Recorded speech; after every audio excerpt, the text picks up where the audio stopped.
Bueno, ya estás en pantalla, te veo muy bien, Denise. Buenas tardes, bienvenida a La Psicología Te Hace Frente. Buenas tardes, ¿cómo A ver estás? que no te ¿Escucha escucho. bien? Esperame un cachito, te escucho un poquito bajo. A ver si... ¿Cómo estás, Denise? Muy bien, muy bien.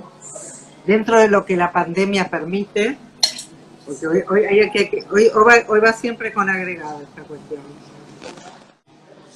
Bueno, Denise, gracias por venirte a este espacio, un espacio que lo vamos haciendo entre todos, todas, todes, es un espacio inclusivo, nos gusta acercar la psicología, yo digo que es una psicología para y con la comunidad, no es que yo solo doy acá, imparto, vamos a decir, saber, sino que me nutro totalmente de interrogantes, de inquietudes, viste, me escriben por privado, a veces terminan, bueno, en derivaciones profesionales, a equipos de salud, que eso es también importante, encontrar a tiempo, ¿no? Una derivación y un asesoramiento, sabiendo que la salud mental para mí también es mi militancia, así como hoy te invito a la militancia, que nos cuentes las militancias de las mujeres, compartimos que el acceso a la salud mental no sea algo que quede por fuera también, ¿no? El acceso a salud mental de toda la comunidad y en toda esta lucha que están liderando en el día de hoy. Así que, en serio, para mí es muy importante que estés aquí. Y bueno, me gustaría que puedas comenzar con esto, en un día tan emblemático, el 8 de marzo, con un impacto global. ¿Qué has pensado respecto a este día, Denise? ¿Qué nos puedes compartir? Mira, muchas cosas. En primer lugar, yo prefiero hablar de activismo que de militancia, porque militancia me trae resarios que no deseo tener y particularmente incompatible con unas perspectivas feministas que promueven la vida en el centro y el cuidado de la vida. Por lo tanto, me Ajá. parece que es interesante empezar a dejar de hablar de militancia y comenzar a pensarnos como activistas de la vida, como Bien. estando presentes en la vida. Este 8 de marzo empezó hace más de un siglo, no es que estamos, y no es que es un festejo, sino que es una conmemoración que tuvo distintos momentos. Al principio ni siquiera era el 8 de marzo. Ajá. Los primeros grandes movimientos internacionales de mujeres empezaron con otras fechas, hasta que finalmente hubo una convergencia a este lugar, pero siempre fue muy claro el rol, el lugar, empezó siendo encuentros de la mujer trabajadora, ¿no? Bien.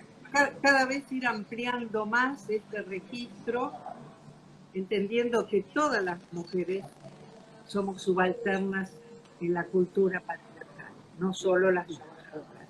Pero que también es importante para los feminismos conocer las otras formas de subalternidad, de raza, de género, de clase, etcétera. Y hoy tenemos la suerte también de ser mucho más amplias, reconociendo este 8 de marzo a las travestis, trans, no binarias, lesbianas, ¿no? Y todos aquellos que en la cultura estamos desde un lugar subalterno y luchando para terminar con este patriarcado. Pero esta lucha no es una lucha contra, ¿no? Para mí el espíritu, lo que más me interesa a mí es construir un espíritu desde el cual se trate de una lucha a favor de la vida. Porque lo que el patriarcado en sus distintas formas va a construir es una vida que solamente intente evitar la muerte. En cambio, la perspectiva del cuidado, las perspectivas feministas, Uh-huh. promueven la generatividad, la regeneración, el sostenimiento, la nutrición de la vida, ¿no? Por eso decimos la vida en el centro. Y a mí me Bien. gusta, me divierte mucho un término medieval que invito a pensar, ¿dónde está el centro? Ajá. Y el asunto es que el centro está en todas partes, ¿no? La vida no tiene un lugar privilegiado. Entonces, es lindo empezar con esta noción de poner la vida en el centro, que está en todas partes, y poniendo la vida en el centro, movernos desde el deseo para cuidarla y promoverla. Qué lindo, qué interesante lo que planteas, Denise. Y también pensando que decías que hubo varios movimientos previos para poder llegar a consensuar un día, ¿no? Un día de lucha, un día de reivindicación de derechos. Pero digo, qué importante que esto surja en el marco de la mujer o las mujeres trabajando, ¿no? Como la posibilidad de traccionar en la sociedad es a partir de lograr escalones, ¿no? Como el estudio, el trabajo, y a partir de ahí poder hacer como una especie, no sé si de reflexión o una vuelta de mirada sobre qué lugar se ocupa para poder advertir de las desigualdades, ¿no? ¿Qué opinión tenés de que esto surja en el ámbito del trabajo? Bueno, creo que no es extraño que surja en el ámbito del trabajo, aunque yo no hablaría de escalones. Después me gustaría también conversar sobre eso. Digo Ajá. que no es extraño porque justamente es la mujer trabajadora la que rompe ese primer enclaustramiento que implicó el patriarcado encerrando a las mujeres en el gineceo, este Ujú. presunto dominio de lo privado. Y entonces es muy interesante porque esta idea de separación de lo privado y lo público fue la primera forma de subordinación patriarcal, y hoy las feministas que vienen trabajando mucho en la revisión de la noción del patriarcado, que entre otros Engels ya hace también más de un siglo trabajó, pero viendo que fue primero la cuestión de género y después la cuestión de clase. Y la cuestión de género viene precisamente por esta separación absoluta de lugares. Entonces, estas mujeres trabajadoras que ya habían violentado la separación de lugares, creo que eran las más fácilmente portadoras, aunque no fueron las Ujú. únicas, no fueron las únicas, pero las que más fácilmente fueron portadoras y se unieron a través de los distintos espacios de trabajadores, socialistas, anarquistas, etcétera, ya en el siglo XIX, ¿no? Y entonces fue a partir de ahí que se va a ir construyendo esta erosión de la privatización de los espacios que supone además la subalternación de las mujeres, de los niños, etcétera. Ujú.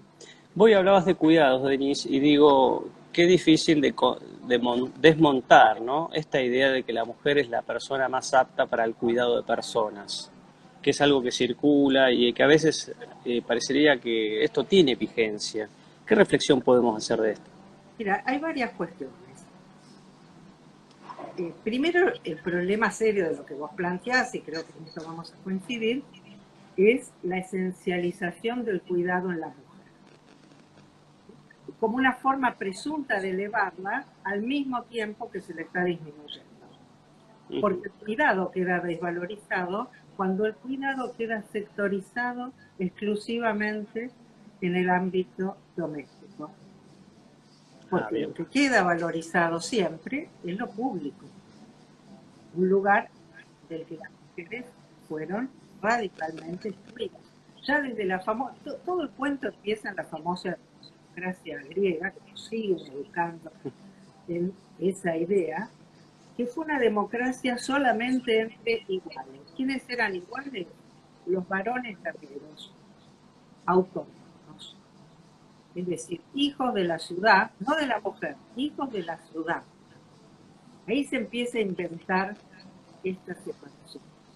La ciudad también como un espacio que corresponde al varón, y la mujer queda subsumida en un lugar que no sería la ciudad, aunque esté en la ciudad, que es Claro. ese espacio doméstico desvalorizado, ¿no? Y Decís que como la retirada de escena del espacio público, o por ahí la no inauguración del espacio público para las mujeres, era darle una función cargada de valores, claramente, porque no era cualquier tarea, era vendida como lo mejor que te podía pasar. ¿Cómo renunciar? Digo, qué difícil renunciar a algo que te están dando como una misión de la cual depende el futuro, ¿no? ¿Qué mensaje encubridor tiene el asignar al acto de cuidado en la vida doméstica, sabiendo que vos lo que planteás es que se estaban cuidando otro tipo de intereses, ¿no? y ahí aparecen varias cuestiones porque le agudas porque hay que dar también de ese lado. limitado ese ámbito doméstico, para la esfera pública lo que queda es la competencia y el descuido. Entonces, ¿no? Inauguramos todo el proyecto y me pareció tan interesante esto que vos traes, de enfatizar la mujer trabajadora, porque tiene que ver con romper todas estas clausuras. Y tampoco se trata de incluirnos ahora al régimen que nos excluyó, sino de transformarlo todo, porque este régimen es en sí excluyente.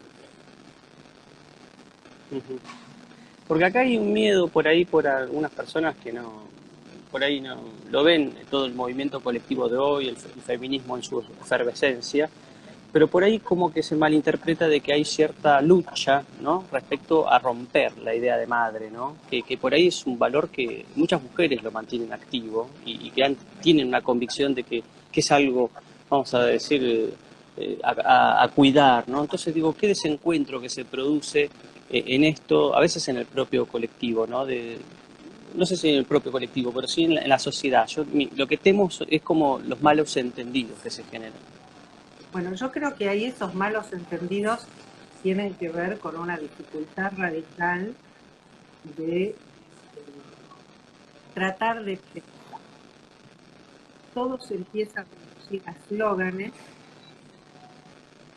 que imposibilitan la capacidad tanto de pensar como de pensar, porque una se necesita la pensar es siempre pensar, ¿no?, con aquello que todavía no sabes pensar, ¿no?, que siempre viene de la mano de otra.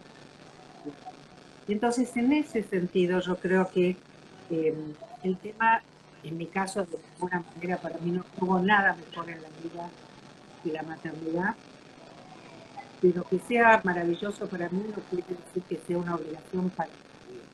En este sentido, creo que tenemos que tratar de utilizar un lenguaje fácil de compartir con otros, ¿no? Yo no voy a coincidir con los feminismos, por suerte, son plurales, y yo no voy a coincidir con ninguno que se dedique a estar en contra de lo que fuera, porque estar en contra es estar fuera de tu propio deseo. Yo voy a promover el deseo y en este sentido será madre quien lo decida. Y esa maternidad es bienvenida. Lo que los feminismos estamos cuestionando es la obligación. Bien. Porque justamente ese secuestro en el espacio doméstico fue el secuestro de nuestros cuerpos como incubadoras de los futuros guerreros y ciudadanos. Bien. Pero exclusivamente como incubadoras. Entonces estamos, al cambiar ese repertorio de lugares. Sí, una reducción al biologicismo, ¿no? Una reducción al cuerpo como ente biológico, ¿no? Como dar vida, ¿sí? Una proveedora. Como suele llamarse la división entre la producción y la reproducción, términos que a mí me parecen de lo más inadecuados, porque nosotras no reproducimos nada, nosotras engendramos junto con ustedes, ¿no? El engendramiento no es una tarea femenina. Bien. Pero quienes llevamos eso, quienes han sido encomendados al cuidado de la vida, esa no son. Bueno, estamos hablando de cómo es fuerte la frase que usás de secuestro, ¿no? De secuestro de la mujer en el ámbito privado. Es como que le da una connotación intencional, ¿no? De armado de la sociedad. ¿Y cómo planteás después el centro? ¿Qué es lo que hay que cuidar y lo que se cuida habitualmente en la historia, ¿no? Porque fuiste contando tiene que ver con el centro. Hablamos de centro y periferia o centro-margen, ¿no? Como para armar un binomio posible. Creo que hay varias de las construcciones que vos manejas. Pero me gustaría que nos puedas introducir en cómo repensar en un día tan especial como hoy, que se está revisando, ¿no?, distintos ámbitos de la comunidad donde existan desigualdades, ¿no? Porque digo, ha sido muy claro en los medios de cada ámbito trabajando en su propio ámbito, ¿no? No solo grandes eslóganes transversales sobre las situaciones de las mujeres en el mundo, sino cada uno en su institución tratando de hacer algo ahí adentro, ¿no? Me parece que esa regionalización de tratar de visualizar en cada ámbito la singularidad del conflicto, ¿no? Te quería preguntar por el concepto de cuidadanía, ¿no? ¿De dónde viene? ¿En qué te inspirás? ¿Cuál es esta diferencia respecto a ciudadanos, ¿no? Que un poco hiciste un desarrollo recién histórico, pero bueno, te escucho atentamente con eso. Dale. Mira, justamente esta construcción de la ciudad, una construcción de un sistema igualitario para pocos. Esta ciudad era una ciudad donde iguales eran solo un 10% los varones guerreros y las mujeres, los esclavos, etcétera, una sociedad esclavista, ¿no? Y es fantástico cómo nos educan para que creamos que la democracia existió realmente dentro de una sociedad esclavista que queda puesta por el costado y donde no solo obviamente no participaban los esclavos, sino la gran mayoría de la población, entre ellos la mitad o más de la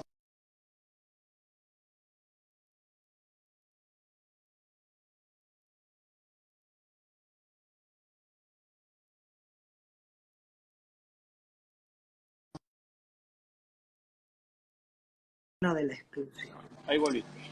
¿No? Nació con el signo de la exclusión. Solo algunos pueden ser ciudadanos, en cada momento estos, aquellos, pero generalmente siempre los valores mayores de edad, propietarios, etc. Por lo tanto, esta tensión, que no es una oposición, ¿no? Nuestra cultura, algo interesante que tenemos que empezar a poder a pensar son las tensiones en las que convivimos y encontrar armonías más ricas que las meras oposiciones. Armonías que puedan absorber el conflicto. Y lo que hay entre la cuidadanía y la ciudadanía es conflicto, efectivamente. Y el término yo lo tomo porque lo desarrollaron unas feministas españolas y ellas lo acuñaron por esas bellas casualidades. Las bellas casualidades tienen un nombre técnico que se llama serendipia. Aquello que aparece sin que lo esperara, pero porque no sabías que lo estabas esperando. Pero cuando lo ves, como fue el mismo caso de Fleming con los antibióticos, ¿no? Cualquier otro, si se le caían los hongos ahí, no se iba a dar cuenta, pero él estaba esperando eso, aunque no lo supiera en ese momento. Y en este caso fue lo mismo, inauguran un centro cultural y el que hace la placa, que tenía que agradecer a los ciudadanos, a la ciudadanía, se equivoca, tiene un error y pone cuidadanía. Y las feministas inmediatamente, en vez de eliminarlo, de discriminarle, de oponerse y demás, eso es maravilloso, y toman este término y empiezan a trabajarlo. Es un término que no le pertenece a nadie, que le pertenece a la vida, ¿no? Justamente una de las cosas que vamos saliendo es precisamente del modelo propietario. En la vida nadie es propietario de la vida. El ser vivo no es el propietario. La vida es algo que circula y está siempre al cuidado en la trama de lo común. Entonces, Además que iría a contramano de lo que se trata de por ahí de visualizar del patriarcado, que una de las cuestiones es la posesión de las cosas, entre ellos reduciendo a la mujer a cosas, ¿no? La posesión del capital, digo, la posesión del poder, digo, la posesividad es un tema que se pone en remojo en toda esta reflexión. Entonces, si vos decís, nos estamos peleando, para decirlo rápido, ¿no?, sobre el origen de un concepto, cómo se traduce, ¿no?, estos vestigios de patriarcado, ¿no? En general, digamos, nadie está exento del patriarcado. No es una cuestión de varones y mujeres en lo más mínimo. Es una cuestión de un régimen que privilegia a los varones sobre las mujeres, pero también a unos varones sobre otros varones, hasta la náusea, donde todo resulta convertido en objeto para ser poseído. Entonces, la cuidadanía, justamente, al no ser un tipo de pensamiento propietario, lo que va a trabajar es desde el lugar de nuestra existencia entramada, de nuestra vida necesariamente en común, de alguna manera disipar, vamos a decirlo así, el hechizo de la propiedad y de la individualidad, que vienen juntos, para entendernos pertenecientes a esta trama de la cual nadie es dueño. Por eso a mí me gusta hablar de la vida como una característica, no una propiedad, ¿no? La vida es la expresión de esa potencia de la naturaleza que todo lo produce. Los chinos tienen una fórmula muy bonita para decirlo y a mí me encanta, y es la naturaleza como un tejido infinito sin tejedor, como un tejiendo más que un tejido, porque no es un objeto, ¿no? Como un ir tejiendo en el que estamos todos, y del cual yo le agrego no solo sin tejedor, sino sin dueño y sin patrón. Qué lindo, Entonces, la verdad ahí te están agradeciendo, che, la audiencia, varios amigos y amigas que se sumaron.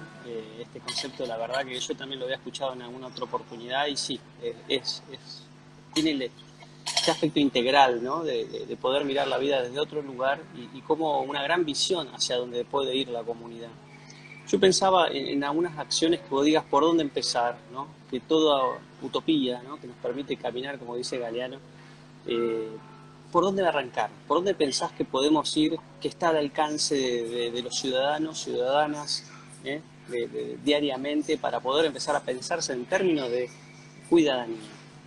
bueno, la verdad es que todo está al alcance, porque precisamente la ciudadanía no es utópica, ni pretende serlo en lo más mínimo.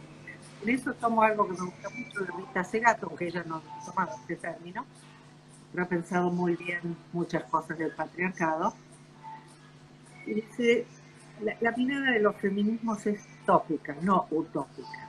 Estamos en esta red entramadas, enraizadas, conectadas con la vida que está pulsando en los encuentros y en los vínculos. Entonces, cualquier oportunidad y cualquier tarea es pertinente. Y esto es justamente la perversión del modelo patriarcal, separar aquello donde es pertinente de donde la vida y su cuidado son pertinentes siempre. Y están en todos lados. Está en tu relación con tu jardín, está en tu relación con tu mujer, está en tu relación con tus alumnos, con tus pacientes. Si hay algún lugar de descuido, ese lugar de descuido ya empieza, ¿no? Como la mancha de aceite que va capturando nuestra potencia de vida en común. Hay un cuento extraordinario de Úrsula Le Guin, una de las pensadoras más extraordinarias, pero como escribe textos, además de ciencia ficción, muchos no la ubican en el lugar que por lo menos yo la pongo, que la pone también Donna Haraway y muchas otras que hemos aprendido tanto y que debemos tanto. Ella tiene un cuento que se llama Los que se fueron de Homelas, que es una ciudad donde todo está bárbaro, donde todo está perfecto, pero para que todo esté perfecto tiene que haber un niño encerrado, uno solo, pero un niño que pasa toda su vida encerrado, ¿no? Cuando uno entiende que no puede haber un buen vivir común sobre la base de aceptar un niño encerrado, empieza a transitar este camino de la cuidadanía, que es un camino sin final, que es un camino que no tiene más premio que el buen vivir. Pero para mí no hay mejor premio que el buen vivir. ¿Qué te parece? Bueno, pero a ver, Muchos tengo que hablar de felicidad y a ver si es un concepto que vos lo ves en línea o también es necesario por ahí revisarlo, porque tiene tantas lecturas, el poder realizarme o realizarme como proyecto, vamos a decir, de vida, y al mismo tiempo lograr ese bienestar, que yo te digo es felicidad, junto a otros, ¿no? Digo, ahí está como ese salto, ¿no? Digo, a veces la felicidad está considerada y por ahí por los eslogans mediáticos de lograr un éxito individual, ¿no? Que llegar yo sería el mensaje por ahí que yo escucho, por ir retomando a Bauman, ¿no? En estas ideas de la fluidez, lo líquido, que se han perdido los grandes horizontes, los grandes relatos también del Lyotard, ¿no? Que estamos medio viendo para dónde ir, parece que prevalece el éxito individual, ¿viste? Como que yo me salvo sería, ante las dudas me salvo. ¿Qué pensás de este fenómeno de época? ¿Cómo lo ves? La verdad es que no me gustan ni los grandes relatos ni el yo me salvo. Y yo pertenezco francamente o intento cultivar todo lo que puedo, otra estética y otra ética. Al término felicidad le tengo bastante rechazo, más si tenés en cuenta que, por ejemplo, en la carrera de economía de Harvard, hoy en día la materia más exitosa es felicidad 1. Cuando hay una materia que se llama felicidad 1 es que está todo muy podrido. Cuando además está en la carrera de economía de Harvard, imagínate. Yo quiero, pero no quiero regalarle la felicidad al neoliberalismo tampoco. Con esto que te estoy proponiendo de, en vez de oponer, tensar. Y voy a utilizar otra palabra que sí me resulta muy afín, que es la de la alegría. La alegría no tiene nada que ver con la felicidad porque no tiene nada que ver con ningún proyecto. Uno no puede tener el proyecto de ser la alegría. Spinoza dice algo muy bonito. La alegría no es el premio, es la virtud misma, ¿no? La alegría es nuestra propia potencia de existir. A mí me da alegría cuidarme y cuidar a otros, porque en eso nos potenciamos juntos, ¿no? Y esa potenciación misma es lo que el autor va a llamar alegría. No está ligada a ninguna carrera, yo no tengo que hacer ninguna carrera y no hay nada que diga qué es lo que va a generar alegría a quién y cuándo. Lo que uno puede hacer es, y esto es lo que él se propuso, su respuesta existencial, y es lo que yo trato de promover a través de la ciudadanía, es esta idea de un buen vivir singular y colectivo en el trayecto que compartimos juntos. Como decía el poeta, cuando hacemos camino al andar, y no cuando Ahí la hacemos... mencionaron. ¿Podés creer que ahí hay una participante que justo citó esa misma frase? Así que, Es mirá que qué cuando lindo estar en estamos... sintonía. ¿Cómo se llama esto de estar en sintonía, hablando de lo mismo, sin conocernos, sin estar en el mismo espacio, pero entendiendo hacia dónde vamos? ¿Cómo es ese fenómeno? Pero es un fenómeno porque efectivamente nosotros vivimos en un mundo común y hay resonancias. Hay autores que esto lo llaman sincronía, puede ser una forma, pero no importa el término. El asunto es que estas experiencias del buen vivir son experiencias que nosotros compartimos. Y también podemos entender al poeta porque nos expresa a todos, no solo a sí mismo, ¿no? Esa es la virtud de un gran poeta, que no le quita singularidad a su voz. Pero esa voz, siendo totalmente singular de Machado, también es mía. Pero en este lugar es muy importante salir de los modelos utópicos que llevan siempre además el regalito de los vanguardias, por eso tampoco me gusta el término militante. Somos activistas de la vida. Y algunas cosas van a ser comunes entre vos, yo, otros de los que están acá participando, y otras no. Entonces, en algunas coincidiremos y en otras no. No hacemos un combo único, no hay una definición de esto es el buen vivir. Hay un trayecto de construcción colectiva del buen vivir en el encuentro que siempre es sinérgico, pero también puede ser destructivo. No hay un pensamiento de que todo vínculo es maravilloso. Hay vínculos que te destruyen, claramente. Y finalmente la destrucción de cualquier vida singular ocurrirá por otras cosas que terminarán destruyendo. ¿Cómo crees que se puede prevenir esta sinergia o estas tramas, ¿no? Donde los vínculos se vuelven hostiles, se vuelven encerronas trágicas, diría Ulloa, ¿no? Quedamos ahí rehenes, diría Derrida también, ¿no? Como que quedamos, viste, sin voz, ¿no? Los autores hablan de la pérdida de la voz, ¿no? Como que uno pierde la lengua, pierde la voz. Y sé que tenés mucho trabajo sobre extranjeros, inmigraciones, cuestiones culturales, socioculturales. Digo, porque cuando pienso en aplicar este concepto de la cuidadanía, creo que hay barreras, sobre todo aquí en Argentina, bastante fuertes respecto al otro, ¿sí? O a lo otro, o lo ajeno. ¿Cómo podemos desmontar Bueno, también eso? esto es en todos lados, porque una característica del patriarcado, cuando yo te hablaba de esa ciudad griega, te dije claramente, ahí no estaban los extranjeros, no estaban los esclavos, no estaban las mujeres, no estaba ningún que pudiera considerarse otros. Y finalmente, esas ciudades griegas terminaban aniquiladas en guerras civiles porque terminaban concibiendo como otros a los que hasta ayer concebían como iguales. Porque una vez que vos imaginás el universo como una guerra, siempre va a estar, Deleuze también lo decía, ¿por qué el destino de la revolución es ser traicionada? Porque todas estas grandes construcciones están pensadas desde un lugar a la vez idílico y demoníaco. Están los buenos, que son los que te siguen, y los demonios, que son los que te traicionan o no te siguen. En la perspectiva, para empezar a salir de estos lugares, tiene que ver con aprender a componer en la vida en vez de quedar cautivo de generalidades. Aquí nadie compone totalmente ni consigo mismo, porque si uno cambia es porque hay algo en uno mismo que está generando tensión para producir una diferencia. Pero para eso tenés que cambiar completamente el modo de existencia en el que estamos metidos, donde uno presupone un mundo común con el que es del mismo partido, o que es del mismo género, o que es del mismo club, o que es del mismo lo que sea que fuere. En lugar de habitar la experiencia en cuerpo y mente, activa y viva, de ver qué me está pasando en estas composiciones, sin ubicarlas dentro de ningún sistema de casilleros a priori.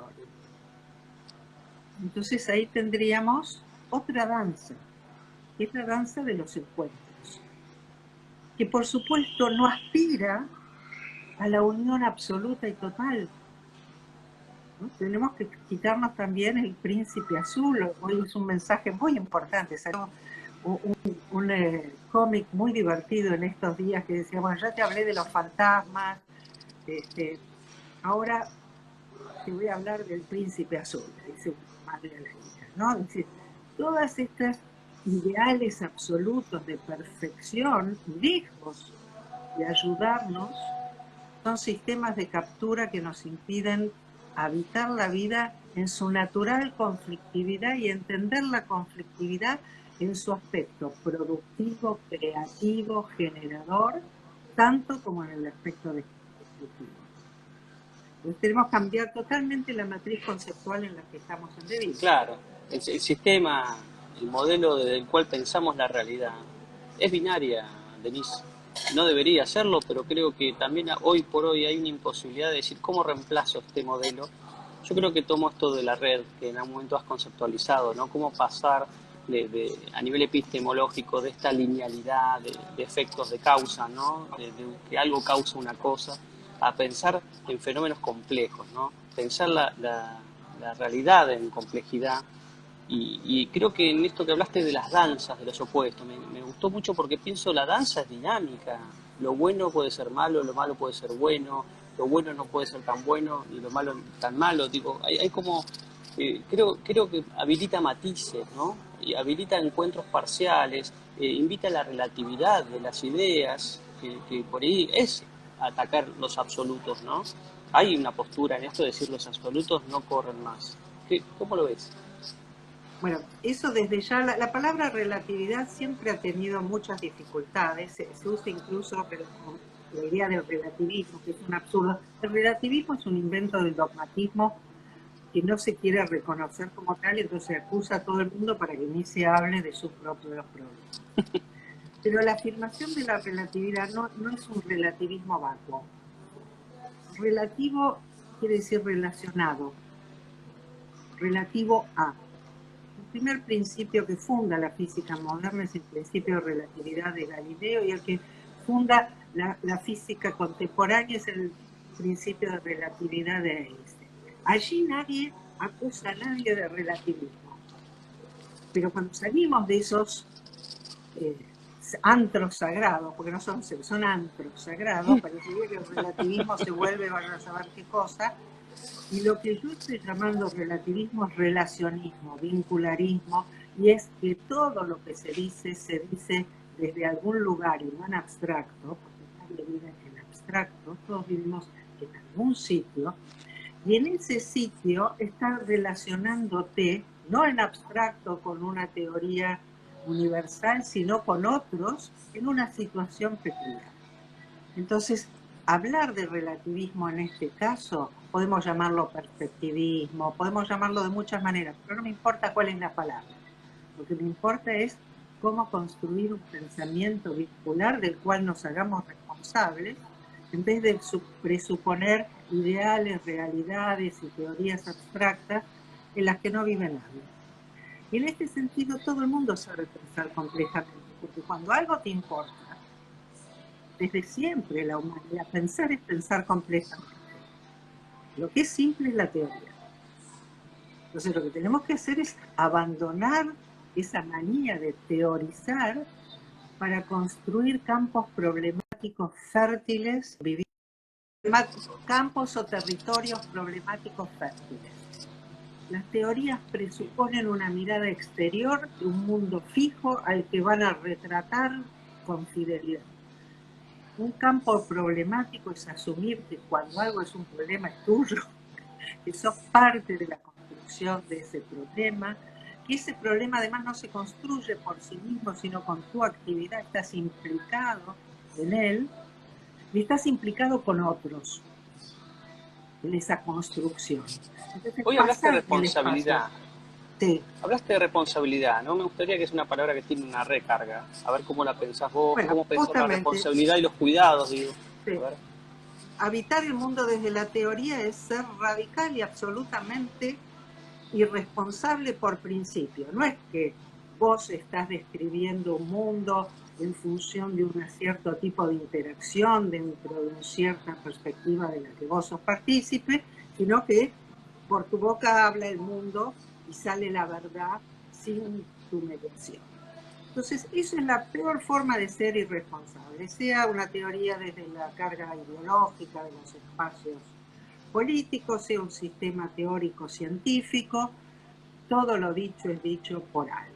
Entonces, entrar a estos territorios de conversación con el mundo, y la conversación entendida en cuerpo y alma. La palabra conversar quería decir convivir, no solo chamullar.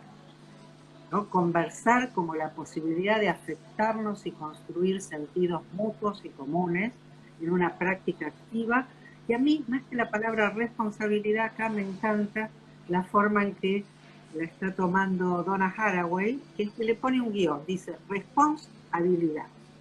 Y esto tiene mucho que ver con lo que me preguntaste antes del cuidado, y es que nosotros no sabemos cuidar. No es que yo tengo la teoría del cuidado. Yo tengo que aprender cada vez, incluso con las personas más cercanas, porque yo mismo, bueno, voy creciendo, unos amigos que están aquí me conocen de hace años, soy mucho más vieja, no me tengo que cuidar ahora igual que antes, no me tengo que cuidar ahora en pandemia que fuera de la pandemia. Es decir, el cuidar es siempre una actividad viva que debe decirse en gerundio y siempre estamos aprendiendo. Y en ese aprendiendo, lo que aporta Haraway es la idea de response-habilidad. Separa la palabra. La responsabilidad es un chamullo según el cual presuntamente me hago cargo, o debería hacerme cargo, o alguien quiere que yo me haga cargo de lo que sea que fuera, sepa o no sepa, pueda o no pueda. La responsabilidad es esa posibilidad vital que todos tenemos de habitar nuestra vida con cuidado,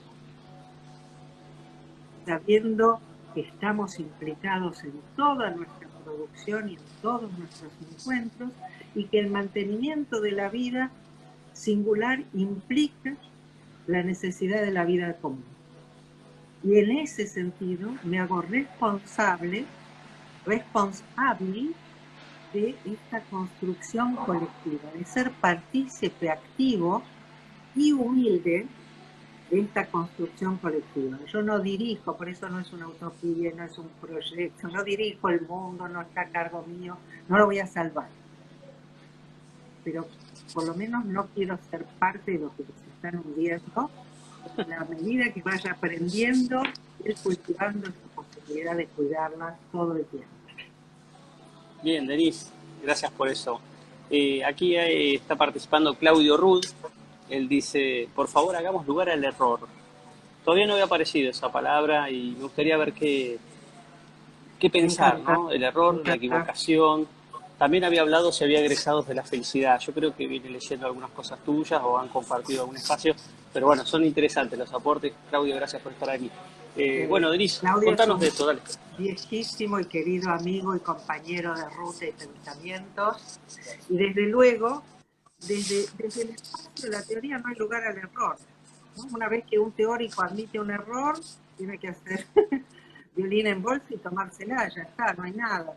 Por eso generalmente nunca admiten nada o emparchan permanentemente.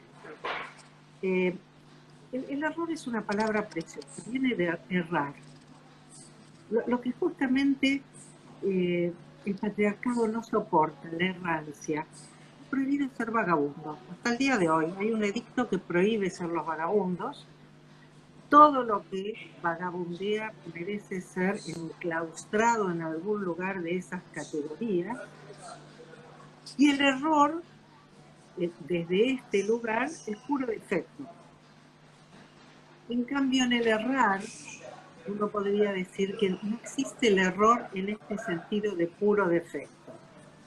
Lo que no quiere decir que todo te salga bien o que todo te salga como querían o que soluciones todo lo que querías solucionar de casualidad, sino que en la medida que uno concibe su vida como un trayecto, lo que se llama prueba y error, es que vas probando, vas aprendiendo, vas reflexionando, y entonces toda dificultad, si podríamos llamarla así, es una oportunidad para seguir mejorando y produciendo y gestando pensares mágicos. Pero no hay un error absoluto, sino un error solamente como privación del conocimiento. Eso lo dice también Spinoza, que es un amigo común que tenemos con Claudio, a pesar de los siglos. Vos te reíste, una vez vino una persona, un seminario, que yo había puesto, trabajaremos textos de Spinoza, Deleuze, Castoriadis, Maturana, y qué sé yo, y pensaba que Sí. iban a estar acá. Digo, ¿no te das cuenta que un montón están muertos?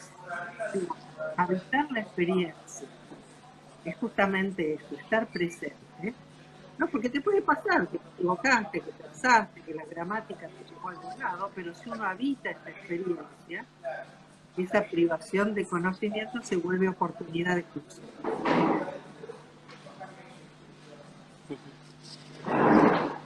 Bien, Denise, ahí había otro comentario que habías introducido la diferenciación de oposición y tensión. Capaz que podrías retomarlo, me parece que es interesante porque tu postura va más por el lado de la tensión, ¿no? De Sí, sí, provocar sí. nuevos, vamos a decir, como nuevos pensamientos o nuevas reflexiones. Así que eso lo comentaba Sol Francese, que está ahí en línea, así que te la dejo como para retomar el Perfecto. concepto. El modelo de la oposición viene de la disociación. Yo no tengo nada que ver con vos, ¿no? Entonces soy yo o vos, ellos o nosotros, la mente o el cuerpo, y todo está disociado, ¿no? No, primero fue la disociación y dentro de la disociación no solo que se separó, sino que se enfrentó. Porque en todo nuestro modelo conceptual patriarcal está centrado en la mirada de la guerra y de la competencia. ¿Qué es la tensión? La tensión es lo que surge cuando reconocemos ese entrelazado. Si no hubiera tensión, todo quedaría quieto. Y como sabemos, la naturaleza no está nunca quieta. Entonces tenemos que admitir que ese entrelazado tenso, esa tensión es generativa, va produciendo todo el tiempo. En esa producción algunas cosas se destruyen y otras se crean, pero en conjunto sigue siendo la misma única naturaleza. generándose. Desde el punto de vista local, algo que estaba ya. En muchos casos, aumentar la tensión, ¿no?, entre dos conceptos, por ejemplo, nos ayuda a matizar, a ver distintas perspectivas, a generar un saber más complejo. Los conflictos son imprescindibles para aprender. Cuando vos hablas con alguien que está de acuerdo en absolutamente todo, no aprendés absolutamente nada. Pero el modelo de la guerra es un modelo que se opone al conflicto, lo demoniza, al mismo tiempo que lo diviniza, porque la guerra es la tarea principal de los héroes, figura señera del patriarcado. En cambio, cuando dejamos ese espacio heroico, reconocemos la conflictividad tanto en su faceta productiva como destructiva. Esto es el pensamiento generativo. No es una armonía tensa que está todo el tiempo gestando nuevas existencias, nuevas ideas, nuevos colectivos, nuevas posibilidades, que no son en sí buenos ni malos ni perfectos en función de un ideal que yo vaya a juzgar. Es lo que podemos construir en este juego colectivo, en esta danza tensa que vos mencionaste antes, que es Bien, nuestra vida. bien, Denise. Y yo pensaba a ver si nos podés dar un tema que me interesa mucho desde la filosofía y cómo llevada a los vínculos. Lo han hecho los maestros Isidoro y Janine Puget cuando me formaban en todos estos temas de las configuraciones vinculares. Es cuando traen esta idea de lo uno y lo múltiple. Me gustaría ver qué pensás de eso. No sé, expresiones de este tipo. Yo antes de la pandemia era uno, ahora soy otro, ¿no? Cómo este devenir en el tiempo y transitar excepciones en los tiempos, porque vivir una pandemia es una posibilidad que no se da muy a menudo. Entonces quería también que puedas situar esto de los cambios en el ser, como para plantearlo de alguna manera. Cómo pensar el entramado, lo colectivo, los cambios individuales. A ver, un poco desde qué modelo conceptual podemos enganchar estas cosas. Sí, yo más que un modelo siempre insisto, digo, a mí me gusta un territorio fértil donde pueda incluir diversas miradas y cuestiones que según el momento o el problema van a adquirir mayor o menor relevancia. El tema de lo uno y lo múltiple acompaña a la cultura occidental desde su misma función. No es Janine y Isidoro, que los quiero mucho,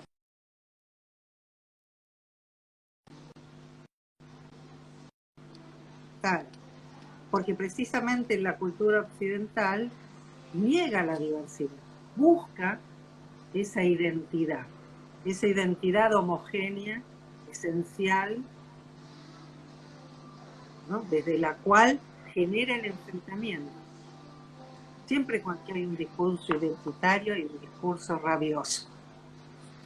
Entonces, ahí es donde se vuelve imprescindible tomar como punto de partida esto que yo lo vi por primera vez en la obra de Morán, pero ya estaba en la obra de Spinoza, que tiene que ver con una naturaleza, y ella los seres humanos, entendidos como una trama, como una única trama completamente diversa, es decir, una unidad dinámica y heterogénea. Entonces a nadie le va a sorprender que ya no es el mismo, porque inevitablemente lo que tendría que sorprenderte es que no ocurra eso, que te hayan frisado como a Walt Disney, digo, alguna de esas, pero ni siquiera frisado, porque también hay cambios, ¿no? Entonces, cuando empezamos a darnos cuenta de que es esta misma matriz conceptual que nos lleva a una vida desgraciada, porque nos pone a todo y respecto de todo en situación de guerra. Y podemos entender al mismo tiempo que la conflictividad no es pasar de la guerra a la paz, porque la paz en el modelo de la guerra está concebida como una mera tregua. Es salir del modelo de la guerra que implica esta paz de los cementerios, que es la única que concibe, para entrar a un pensamiento tenso y conflictivo por naturaleza, donde tampoco busco ningún consenso. Lo que yo busco son acuerdos fértiles, que duren lo que nuestro deseo permita en los encuentros que se van dando. Porque hay momentos en que vos coincidís mucho con algunas personas y otras que no. Entonces, ¿cómo vas generando esa posibilidad de convivir? ¿No? Vos imaginate, yo sé que estás en pareja, qué embole sería si no hubiera ningún conflicto, si todos estuvieran de acuerdo, si Ni me siempre hables. lo hicieran igual. Pero es un horror infinito. Tenemos que empezar a hablar de las Sí, cosas. Toda sí, esta sí. mierda aparece porque hablamos de teoría. Todos saben que es un embole atómico. Esos espacios donde todo el mundo está de acuerdo. ¿Quién decide? Qué bueno esto de los acuerdos, pero me parece que lo que ha hecho como un poco de ruido son las lealtades, ¿no? O sea, acuerdos que exigen un comportamiento duradero, una adhesión duradera, ¿no? Contra viento y marea. ¿Cómo es esto de que grandes discursos, grandes prácticas ideológicas, políticas, eh, vos, bueno, hablaste de la revolución de alguna manera, ¿no? Como la necesidad de que el colectivo se sostenga a costa de todo, porque creo que compartimos la idea que es necesario traccionar colectivamente. Creemos que por ahí en ese punto estamos de acuerdo, Denise. Pero ¿qué pasa cuando el colectivo se hace insostenible? ¿Es el Es, resguardo en la individualidad? es que ¿Cómo una se cosa, a transita? mí me gusta mucho la palabra colectivo, porque precisamente colectivo o colectiva, como algunos están diciendo ahora, veremos cómo vaya quedando, pero en cualquier caso, también me gusta hablar de lo común. Lo común es común mientras es común. Decía Vinicius de Moraes, te amaré eternamente mientras dure. Yo no puedo aspirar a más que eso. Mientras dure, quiero que me ames eternamente. Y después lo que será, yo qué sé. Porque en la vida lo que hay es eso. Pero estos ideales de completud total, de consenso absoluto, son la contracara de la construcción de la vida como grupo. Porque lejos de habitar desde el cuidado, inventan la fantasía espuria de la seguridad. Nunca me vas a traicionar, quiere decir nunca. No sé qué, porque en realidad nadie puede no ser. Entonces, estaría lindo y ocurre, Qué pero interesante, tampoco. porque sabes que traes el paradigma de la seguridad y lo hemos trabajado en distintos vivos del cómo no buscar en los vínculos seguridad, porque creo que hay conflictos y porque hay desavenencias y hay territorio inconsistente, ¿no? Como que uno no va a descansar en los vínculos, pienso en la elección de pareja o cuando uno viene como padre, digamos, no es un punto de llegada, llegué a ser padre, creo que es el comienzo de un gran conflicto, que es cómo lo puedo hacer y hacer de la mejor manera posible. Entonces pensaba cómo el paradigma de la seguridad, con todo el peso de esa palabra, eh, no digo que esté opuesta porque no deberían volver al minuto cero de esta conversación, ¿no? Pero sí tensionando la seguridad como tensionando, porque se pide mucha seguridad en todos los niveles, ¿no? Social, laboral, en el amor. ¿Y cómo pensás que ahí la cuidadanía puede hacer tensión a este deseo a veces Mira, colectivo que se arma? esa pregunta te va a sorprender lo fácil que es. ¿Sabes de dónde viene la palabra seguridad? No, decime. De sine cura, sin cuidado, ¿no? Digo, vos construís un muro y te dejás cuidar de los vecinos, pero después hace un ruido que te morís y el muro no te sirvió para nada, etcétera. Digo, no es que uno no va a construir ciertos elementos que facilitan o dificulten más bien algunas interacciones porque supone que es mejor en un escenario u otro, pero esa búsqueda de vivir sin cuidado. ¿No? Hasta tal punto tenemos que llegar a este lugar tan fundamental, precisamente porque se volvió subalterno. Y volviéndose subalterno, el pater familia siguió teniendo el poder de regimentarlo. Porque si bien las mujeres cuidaban, el que da todo era el pater familia. Acá lo que estamos saliendo es de esa ilusión que se pretende y que es muy eficaz en la cultura, de proveer una seguridad que permita dejar de cuidarnos.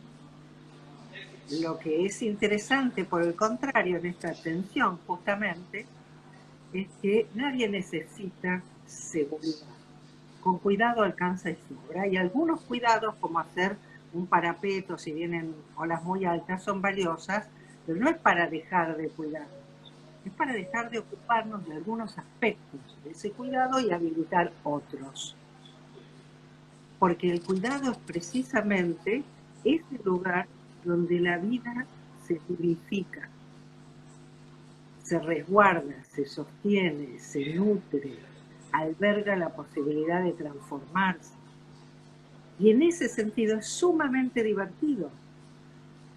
Pero cuando el cuidado se vuelve obligación y mandato, cuando el cuidado está regimentado y juzgado, empieza a ser agotador. ¿Y por qué? Porque ha sido elevado, por un lado, al mismo tiempo que disminuido. Entonces, las enfermeras, que son centrales en el sistema de salud, a quienes tanto tenemos que agradecerles siempre, pero hoy más, son las ángeles de la guarda. Como son las ángeles de la guarda, no se les reconoce valor de conocimiento, clarísimo, no se les retribuye económicamente como corresponde, y al mismo tiempo la medicina descuidó el cuidado. Entonces, hablar desde la ciudadanía, cuando digo ¿dónde está el centro? Está en todos lados, todos los días. Es algo accesible a todos, es algo que todos hacemos, pero que tenemos que empezar a hacerlo más cuidadosamente, más presentes en el vivir. No desde el mandato, sino desde el pensar, ¿no? Esa responsabilidad implica un pensamiento activo. La palabra cuidado venía del verbo cogitare, que quería decir pensar, y también del verbo cura, confluencia.